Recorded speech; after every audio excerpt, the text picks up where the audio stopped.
Miss Schlevo, and welcome to my online video lectures.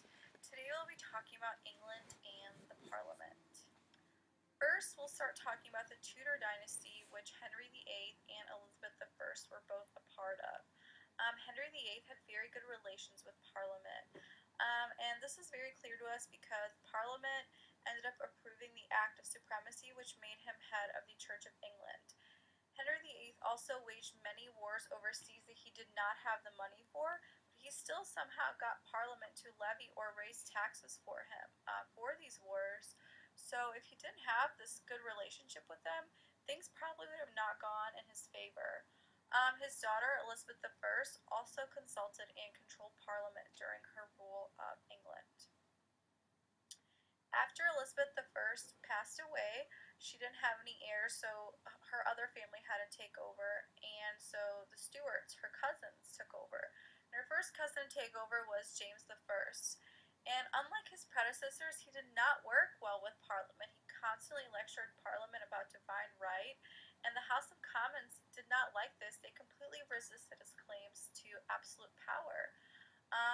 Besides clashing with Parliament over money and foreign policy, he also clashed with the Dissenters, and the Dissenters are basically just Protestants who differed with the Church of England.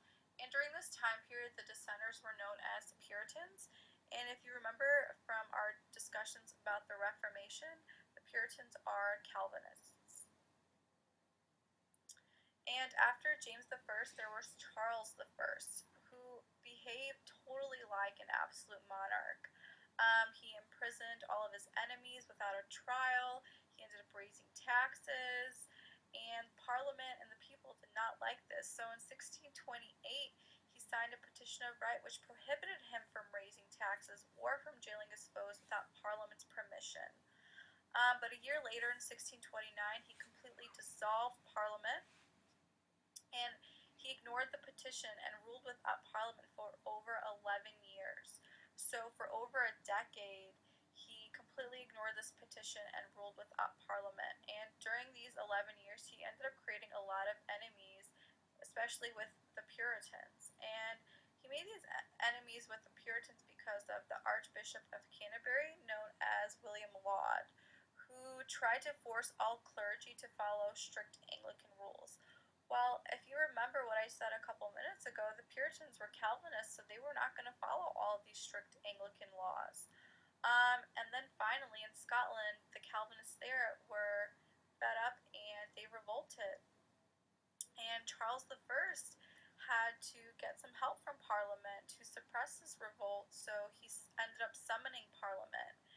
And once this happened, Long Parliament began. So from 1640 to 1653, Parliament met, and they actually started their own revolts. Instead of helping Charles I, they started their own revolt. Parliament tried and executed Charles I's chief ministers, including Archbishop Laud. Parliament also called for an abolition of bishops, so no more bishops. And they declared that Parliament could not be dissolved without its own consent. So Parliament could not be dissolved without Parliament's permission. And then in 1642, Charles I lashed back at Parliament, and he actually led troops into the House of Commons. And after he did this, a civil war erupted within England, and a civil war erupted between the Cavaliers and the Roundheads. The Cavaliers were wealthy nobles who supported Charles I, and they were called Cavaliers because they had extremely long, fashionable hair. And their opposition was known as the Roundheads. And the Roundheads were a group of country gentry, so country folk, town-dwelling manufacturers, so people that lived in towns, and Puritan clergy. And all three of these groups opposed Charles I. And they were known as the Roundheads because their hair was cut close to their heads, and their hair was typically short. And their leader was a guy named Oliver Cromwell, and he proved to be a very skilled general for a Roundhead, because most people expected the Cavaliers to win this war, but actually the Roundheads ended up winning due to the awesome leadership of Oliver Cromwell. And after the Roundheads ended up winning, Parliament set up a court and actually put Charles I on trial. In 1649, Charles I was executed, so dead, gone, killed. And then after that, the House of Commons abolished the monarchy, so no more kings. They abolished the House of Lords, and they also abolished the established Church of England. Um, and England was declared a republic, so no more kings. It was officially a republic, and this republic was led by Oliver Cromwell, and the republic was known as the Commonwealth.